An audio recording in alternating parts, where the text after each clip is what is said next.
Hello BBN. Yes, this is terrible for all Kentucky opponents. Lamont Butler had one of the most historic performances against Louisville. Is this guy already in history? Before the news, subscribe to the channel to receive more news from the Cats. Kentucky Wildcats and Louisville Cardinals is always a duel full of history, rivalry, and tension. On Saturday night, this tradition gained a new chapter, and Lamont Butler was the name that marked the history of one of the greatest classics in college basketball. In a matchup that always attracts the attention of fans and analysts, Butler not only played, but delivered one of the most iconic performances of the series.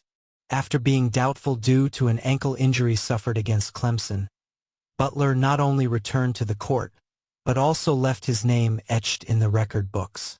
The Wildcats beat Louisville 93-85, and the San Diego State transfer's performance was a big factor in the victory. Butler scored a career-high 33 points, surpassing his personal best of 23 points.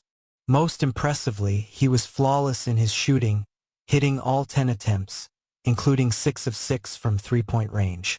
An impeccable performance that put him on a select list of players in SEC history. Lamont Butler gave us one of the greatest performances ever in the history of this very special game, said coach Mark Pope, whose excitement was evident after the triumph. And he's not exaggerating.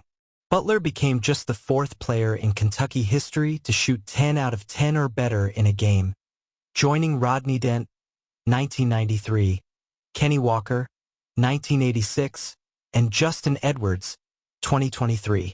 He also tied the record for most three-pointers made against Louisville with 6, and came within 1 point of Derek Miller's all-time record of 34 against the Cardinals.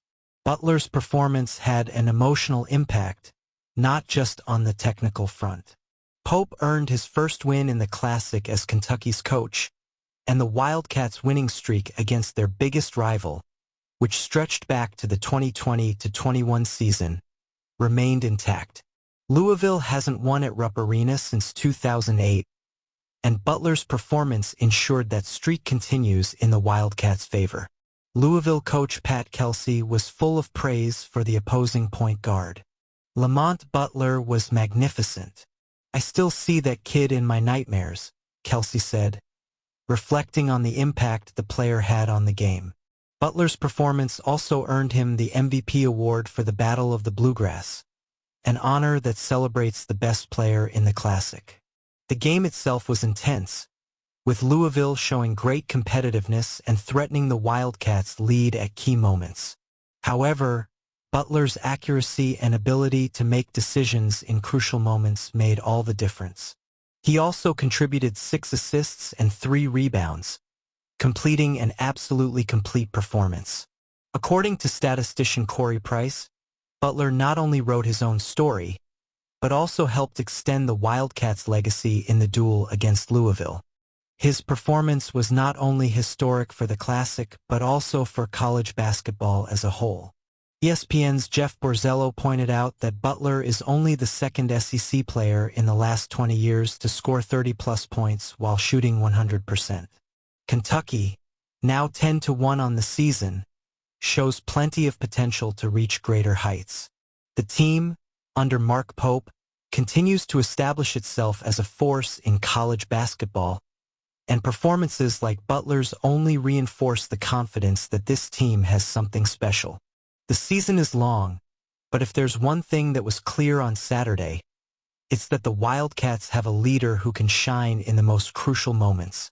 With Butler back and performances like this, Kentucky continues to build on its tradition of college basketball excellence. Louisville may have tasted the possibility of victory, but in the end, the night belonged to Butler and the Wildcats, who wrote another golden chapter in the rich history of this classic. And football? Lots of speculation, it seems. The Kentucky Wildcats are in a delicate moment of transition, balancing exciting new developments with unexpected challenges. The hiring of Damian Washington as wide receivers coach adds a layer of freshness and ambition to Mark Stoops' staff, but the possible departure of Vince Marrow to North Carolina could represent a significant blow to one of the pillars of the program for the last 10 years. Washington brings with him a diverse background and wealth of experience, both as a player and as a coach. After a consistent stint as a wide receiver with the Missouri Tigers and a few seasons in the NFL, he has developed his coaching vision in a variety of contexts, from the grassroots with West Middle School to more structured programs, such as the Southern Jaguars and Oklahoma Sooners. His most recent impact came at South Florida, where he led the wide receiver group for 2 years. He is a professional who knows the demands of the position well, but more importantly, understands the dynamics of developing young players, something Kentucky will need as it tries to revitalize its offense. But while a talent like Washington is coming in, the prospect of losing Vince Marrow to the North Carolina Tar Heels could be devastating. Since arriving in Lexington in 2013, Marrow has not only been an assistant coach, he has become the backbone of Mark Stoops' recruiting efforts, especially in neighboring states and in key areas like Ohio. His impact extends beyond the field. He is a trusted link for players and families, someone who helps sell not only the program but the competitive spirit of Kentucky. The speculation that Bill Belichick would be interested in Marrow as part of his inaugural staff as head coach of North Carolina is understandable. Belichick, a master at building effective systems, seems to recognize Marrow's ability to not only attract talent, but also get the best out of each player. That approach aligns perfectly with the meticulous culture that Belichick has historically fostered. If Marrow does leave the program, the immediate impact will be felt in the transfer portal. Kentucky is in the midst of a crucial recruiting process, where Marrow's influence likely played a key role. Losing someone like him could destabilize not only the ongoing negotiations, but also the perception of the program among potential players and their families. This potential departure comes at a time when many are already questioning the direction of Kentucky under Mark Stoops. While Stoops has taken the program to unprecedented levels of competitiveness in recent years, there has been a sense of stagnation.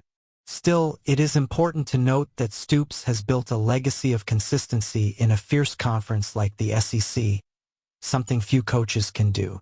With reinforcements like Damian Washington and a talented core that still has room for development, Stoops has the opportunity to recalibrate expectations and revamp the team's trajectory. What happens to Marrow in the coming days will be crucial to Kentucky's future. Retaining him would go a long way toward maintaining the program's stability, while his departure would require a quick and effective response from Stoops and the administration. For now, fans have reason to be concerned, but they can also take heart from the arrival of a coach like Washington, whose history is a testament to perseverance and ambition, qualities Kentucky will need in abundance next season. What do you think? I want to hear your thoughts now.